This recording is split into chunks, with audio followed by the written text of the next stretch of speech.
found ordinarily, and trace Lunsford Lane and Pleasant Lane. In my family, as long as I can remember, was this object. And I'd ask different ones, particularly my mother, what this object was or is. And they would say a quill. So while I was in North Carolina, I had the Department of Archives and History to research it. And they came up to tell me that this was once a quill that grew in the marshland along the James River between Virginia and North Carolina around 1750, which means this artifact owned by this woman is older than the United States. Predated the United States of America. Predated the United States. Now, how did this happen to be attached to a pipe? And what a coincidence that Lunsford Lane was known as a tobacconist. It is said, as I said earlier, that he is the one that came up with the idea of flavored tobacco. Now, a reed, it looks like this. This is a small reed. This is an older reed. And what people would do during that era was take a reed and cut it to size, then take a corn cob, cut it to size, bake it slowly, and then bore the proper holes, and you had a pipe. The fact that this little object has remained in our family for over 200 years suggests to me to say it to our listeners and to whomever, when you have odd and end artifacts around your house, don't just throw them away. Look into them. This particular artifacts here has more history than a volume of books.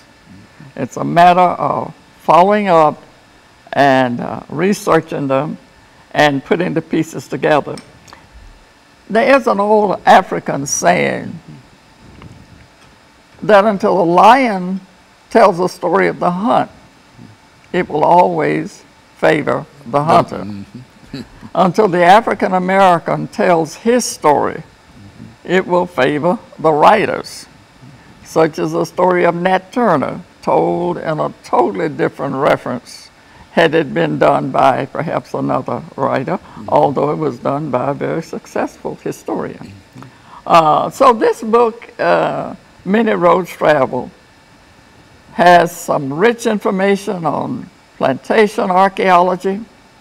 It has rich information on lifestyle, behaviors, but most of all, as you see in the forefront of that cover, you see a woman and so many millions of others who survived in spite of, who were able to overcome whatever limitations that were presented to them. And as I said to you, Doctor, bondage was not unique to this experience. We remember the Bolshevik Revolution of 1917, which was the overthrow of serfdom. And serf is a synonym for the word slave. So this book, as the Kirkus Book Review said, is filled with hard truths and is a heartfelt read. Most of all, Pleasant Lane, during those 20 years, never lost her sense of who she was. And she says in the book, my body may have been in bondage, but my mind has always been free. It's a fascinating book, and I think you'll miss something if you do not read Many Roads Travel or 20 Years in Bondage. She is buried in Marshall County, Tennessee at the Clay Hill Cemetery. So she's a part of North Carolina history, Tennessee history, and most of all, American history. So you have any questions? Well, no, I was thinking, Dr. Young, is there any way that this can be projected in such a way that people can have access to it? I mean, they can have access to the book, but what about some of the images that you have here? Well, I am pleased to show these at book reviews and gatherings, and if anyone would like to have a book review, and we can get into some of the specificities of the work and its implications to history, excuse me, Southern history, American history, African history, because there's some rich African history there. I think you already mentioned over the last couple of minutes, why don't you say something about how important it is for Africans to become involved with their own research and their own history? How important is that? It's absolutely critical. We, not all, but the West African particularly, relied largely on oral history. But oral history is mercurial. And the bearer of the history passes. The history may pass away, or if it was told to someone else, it may change. And the transition very much like the game called gossip. You know, you play gossip, you start at point one, and by the time you get to point 5, it's a different story.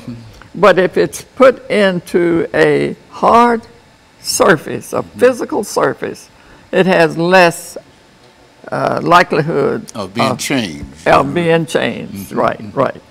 So research, history,